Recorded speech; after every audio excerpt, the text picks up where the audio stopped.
Светот се соочува со нова преселба на народите. Долги години ќе дебатираме за тоа што е причината за ваквото масовно движење на милиони луѓе. Светска завера на капиталот, судир на цивилизациите, стратешка игра и рекомпонирање на светот, или се заедно помалку. За обичниот човек далечно и неразбирливо. Нема му останува само маката. Оно што е видливо е страдањето на огромен број на луѓе и нивната непоколеблива желба да живеат добро, да живеат подобро. Човечки е, нели? Една година низ Македонија поминуваат стотици илјади луѓе на својот пат кон Европа. Се нагледавме на слики на луѓе кои незапирливо итаат кон ветената земја. Европа, а поточно Германија. Во Македонија има два прифатни центра каде се задржуваат накратко овие луѓе. Едниот е на јужната граница кај Гевгелија, а другиот на северната, кај Табановце.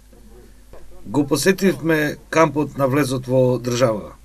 До кампот се стигнува низ лозија и овоштарници, по пат посипан со ситни каменчиња. За влез е потребно одобрување од Министерството за внатрешни работи и се добива дозвола за најмногу 3 часа престој во кампот. Тој е од контейнери во кои се сместени контролните пунктови и хуманитарните организации. Целиот простор е посипан со ситен, остар бел камен. Некои делови се уште во изграда. Некои големи шатори се полни со сиријци, ирачани, афганистанци. Овде се задржуваат неколку часа, само колку да се заврши процесот за идентификација, малку да окрепнат од долгото патување, некои да се позанимаваат со собствената хигиена. Некои бараат и медицинска помош, а некои медицинска контрола. Кога ќе се соберат околу 1000, организирано влегуваат во возот кој стои на споредниот колосок и правец Табановце. На влезот уредно се пријавивме и разговаравме со представниците на УНХЦР и Црвениот крст. УНХЦР е кровна организација за хумано работење по светот од Обединетите нации. Во овој камп во Гевгелија има 7 хуманитарни организации. Како се координираат меѓу себе? Така, организациите, како што веќе знаете, се тука од самиот почеток, од основањето на овој транзицијски центар. Значи, едни се за храна, за вода, ги покриваат кабињата, координацијата, значи секогаш има место за подобрување, меѓутоа за сега се функционираме одлично. Како кровна организација меѓу разни организации со разни финансиски средства од кои што действуваат, овде имате ли контрола на тоа кој што се влегува и кој што дели? Бидејќи докторите ги прашав можно ли е да се внесат кои заразни болести, бидејќи со законите на Република Македонија се обврзани за карантинско постапување. Така, значи имаме увид во тоа кој влага и како, меѓутоа целиот товар за тоа кој влага и како припаѓа на ЦУК, како и на Министерството за труд и социјална работа. Едното од организациите е Humanity First, под капата на еден муслимански џемаат. Тие во својата идеологија на постоење имаат мирољубивост, помагање, хумано однесување. Како сте задоволни од нивната соработка? Со нивната соработка сме одлично задоволни, значи последните 5 месеци они се веќе во овој центар и функционираат одлично, значи за бегалците обезбедуваат чај и кафиња, во секое време се присутни и многу сме благодарни на нивната поддршка. Една од старите организации на светот има 135 години Црвениот крст. Долги години помага во незгода на многу луѓе во светот, посебно во Европа и Северна. Овој пат имате еден друг случај во кој што најголем број се луѓе кои дошле од Азија и се припадници на исламската вера. Црвениот крст има една друг перформанс. Има ли проблем со тоа? Секако дека нема, бидејќи мисијата на Црвениот крст е една, односно на Црвениот крст и Црвената полумесечина, без разлика во кое национално друштво, кој е официјално признат амблем. Како што реков, мисијата е една и по таа мисија функционираме на секаде на светот. Според Центарот за управување со кризи низ Македонија поминаа 100.000 бегалци. Досега искуството вели дека успешно се справивме, освен на почетокот. За пролет најавуваат милионски групи на вакви унесреќени луѓе. Спремни ли сте да ги причекате? Па како и досега, секој пат сме одговориле на потребите кои што ги имале луѓето кои што транзитираат низ нашава држава. Првично од медицински аспект како присутни на терен како Црвен крст, а понатаму и логистичкиот дел од обезбедување на храна и непрехранбени продукти. Соработката со другите хуманитарни организации пред се под капата на Центарот за управување со кризи. Го действува ли тоа хармонично? Секако дека сите овдека кои што се присутни како волонтери на различни организации допринесуваат во реализирање на нашата единствена цел, а тоа е помагање на луѓето кои што доаѓаат кај нас и олеснување на нивниот пат понатаму. Според изјавата на Сузана Салио се очекува овој центар да биде двојно или тројно зголемен во наредните месеци. Тоа значи дополнителна работа за вас и за сите овие хуманитарни организации. Свесни сте што не ве очекува? Секако сме присутни тука од почетокот, имаше периоди на поголеми напливи, некои помирни периоди, но сме 24 часа присутни на терен, сме добро подготвени, така да верувам дека не можат да ни изненадат оние напливи. Некои од овие измачени луѓе седеа во шаторите чекајќи да го продолжат патот. Некои седеа на простирките надвор и се грееја на зимското сонце. На прв поглед сите делуваат некако исто, на возраст до 40 на години и деца од кои некои сосема малечки. Она што јас го приметив дека не ми изгледаат исплашено, туку некако ведро. Во кампот има места за полнење на батериите на мобилните и слободни Wi-Fi зони од каде веднаш се собираат и се јавуваат на своите најблиски каде ли треба. Колку ли само разделени семејства и роднини има? Вечна човечка голгота. Што ли оставиле таму? Што ли ги чека? Колку е голема дилемата? 100 прашања, а одговорите висат некаде во воздухот и му се достапни само на онај кој ова го предизвика. Ако подолго се загледа човек, ќе види дека и не се многу слични според изгледот. Многу посиромашно изгледаат афганистанците, ретко знаат некој европски јазик и се потемни во кожата. Некои од нив имаат и специфичен монголски изглед.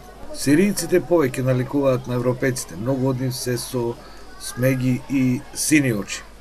Очигледно се и пообразовани. Една дама не сакаше да се слика, велејќи дека е толку изморена од патувањето и не изгледа добро и се разбира, не сака во тако светло да ја гледаат. Вели дека е архитект и до минатата година имала убава работа во Сирија. Дури летото од 2014 била и на одмор. Но како се разгорува војната и станало јасно дека мора да бара излез. Веќе контактирала со некои колеги архитекти од Франкфурт и се надева дека ќе има шанса да покаже дека е стручна. Од луѓето кои работат во хуманитарните организации разбравме дека најпријатно се изненадиле од иранците, се додека тие преминува овде пред да им биде забрането. Вела дека тоа е културен народ и многу наликува на европските народи по однесувањето и по обликувањето. Колку ли само цивилизации и народи поминувале од Европа кон Иран и од Иран сега кон Европа. Во кампот има и волонтери од УНХЦР кои се грижат за состојбата на децата. Еве ја нивната изјава. My name is Jesper Jensen. I work for UNICEF. We are doing Јас сум Джаспер, социјален работник од УНИЦЕФ. Се грижам овде за децата и за нивните мајки. Тие патуваат долго и тоа по лоши услови и веќе се под голем стрес. Аз се надевам дека ќе можам да им помогнам онолку колку што е можно да се вратат во нормала. Знаете, не можете да помогнете потполно да се превреди стресот, но можеме да се трудиме така да направиме. Македонската држава е должна да се грижи за состојбата на здравствен план во кампот. Има постојана медицинска екипа и разговарувавме со докторката. Ние сме еве четврти месец присутни во транзитниот центар. Јас сум потекнала здравствен дом доктор. Патологијата е различна. Почувајќи од обични настинки, воспаление на плуќа, болки во бубрези, камења во бубрези, епилептични напади, сме имале кожни заболувања од смисол на шуга. Така да, значи, од секоја патологија, почувајќи од бремени жени, проблеми во бременоста, болки, па и трудници упатени на поредување. Со закон сте обврзани сите алергиски или заразни заболувања да ги прејавуваме, да. Имаме ли вакво појавување? Па да, секој заразно заболување имавме скабиес, беше прејавено. Некое друго заразно заболување не сме имале, да го јасно на мојата смена не се имало. Меѓутоа обичните настинки тие не се прејавуваат, така да. Патуваат со месеци, се појавуваат и кожни болести, имате ли и такви случаи? Па да, само не ви реков скабиес, шуга беше. Иначе друго заболување, значи заразно од тој тип кој што требало не ви да се преземе некоја заштитна против епидемиска мерка, не, на моја смена, кажува. Бидејќи во просек овде се од 800 па до 2500 луѓе на ден, според вашата некоја перцепција, колку интервенции имате во ден? Значи различно е, еве екипата што била вчера во текот на денот, значи во вие 24 часа имаше 15 интервенции, од кои 2 транспорта.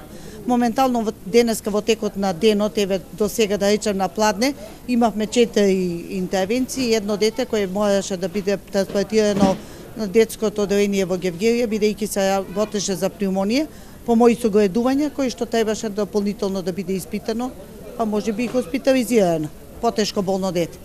Комунитарните организации имаат свој ресор и го покриваат. Едни дела храна, други обувки, трети топли напитоци и така натаму.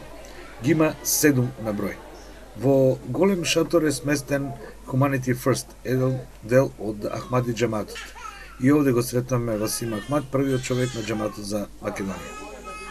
Humanity First е една помоќна организација у наш џамат. Humanity First е формирана во текот на војната во Босна и таму помогнавме на голем број луѓе. Кога настана кризата на границата во Македонија, ние дојдовме меѓу првите и побарове информации за тоа што е најнеопходно да се помогне. Има овде хуманитарни организации кои се грижат за храна, облека, лекови, но беше итно да организираме помош во напитоци, бидејќи овие луѓе патуваа студено, а веќе зимата доаѓаше. И така, еве веќе скоро 6 месеци. Ако дојде до ескалација на бегалската криза, ние ќе реагираме така што ќе бараме донации и помош од Европа, а ќе продолжиме овде да го работиме ова што, еве се надевам успешно го правиме повеќе од 5 месеци. Овде се и волонтерите кои секојдневно помагаат во делењето на топли пијалоци. Со помош на Васим разговаравме со едни момчиња од Сирија. Го гледав момчето со карактеристичен пакистански изглед и си мислам, имаш многу надеж, одиш во Австрија, каде старата ксенофобија се буди. Времето ќе покаже колку е можен спој меѓу толку различни цивилизации. أنا من سوريا من الشام ولحنا اجينا انا веќе واخواتي десетина дена. Бевме во Турција во камп, а потоа до едно пристаниште од каде 3 дена со брод низ морето. Верувајте, беше навистина тешко. Се надеваме дека за неколку дена ќе стигнеме во Германија, каде се нашите роднини и пријатели и ќе се обидиме да започнеме нов живот. Од она што го слушнавме, ќе можеме да живееме таму без страв, а и да си живееме со нашите обидувања. Знаеме дека има џами, но и слободата да си ја почитуваме верата. وتعذبنا كثير لحتى وصلنا لازمير. На моето прашање дали се плашат дека е можно да бидат вратени на брегу или по некој време, тој вели: сме слушнале за некои нови правила, но тоа нас не може да не обесхрабри. Ние ќе си ја пробаме среќата. Ај, да ви кажам искрено, и нема сега каде да се вратиме. Сафет Дестанов е наш пријател Печево, кој е овде веќе скоро 6 месеци. И ние добивме топол чај од него, но и го слушавме Сафет за искуствата со мигрантите.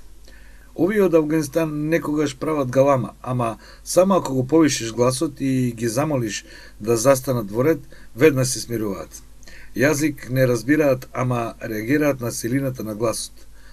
Во војна се од 81 година, значи 35 години околу нив се војува.